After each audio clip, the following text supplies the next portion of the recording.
It's 8:30. Good morning. I'm Ian Crouch with Hunter News. The man accused of destroying a family home at Taralba with a stolen bulldozer had been ordered to stay away from his victims.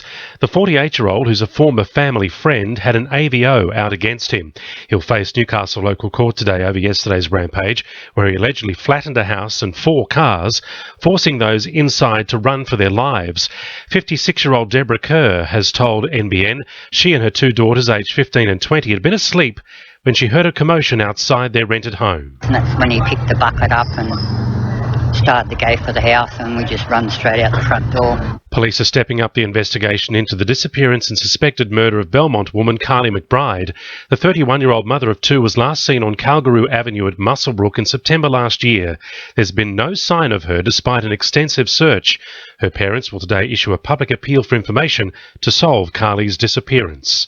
The search is resumed for a teenager missing in rugged bushland west of Lake Macquarie. The 19-year-old from Tanambit had been camping with friends at McLean's Lookout in the Wattigans when he went for a walk yesterday morning but failed to return.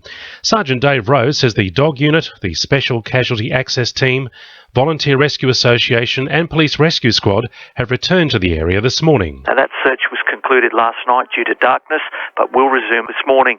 Search will involve the same search and rescue teams as yesterday and will concentrate on an area around the McLean's Lookout. Pedestrian access to Barooby Beach at Port Stephens is set to be improved with a grant of almost $54,000.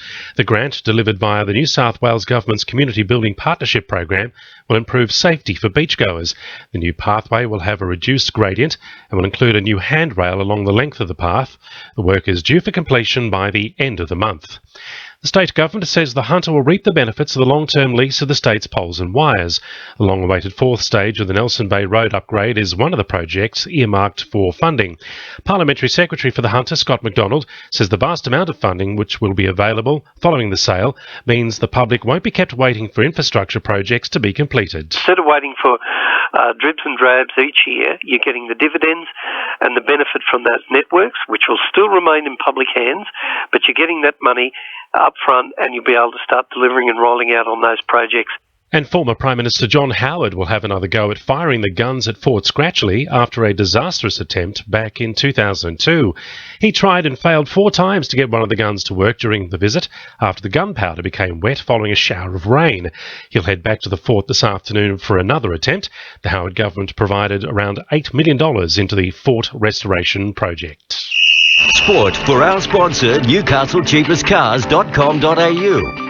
Newcastle Jets W League skipper Emily Van Egmond will begin her second World Cup campaign in Canada at 9:30 Australian time this morning as vice-captain of the Australian women's side. The Matildas will have a challenging first match, taking on 2011 runners-up and tournament favourites, the US. Recently crowned W League Player of the Year, Van Egmond made her first World Cup appearance in Germany in 2011, impressing with a goal against Equatorial Guinea.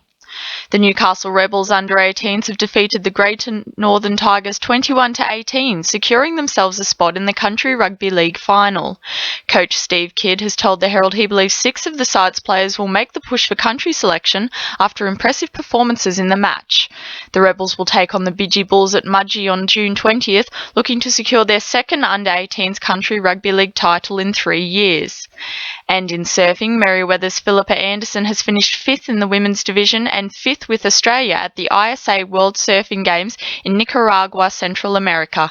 That's sport. I'm Emily Crow. To NURFM News Time, 26 to 9.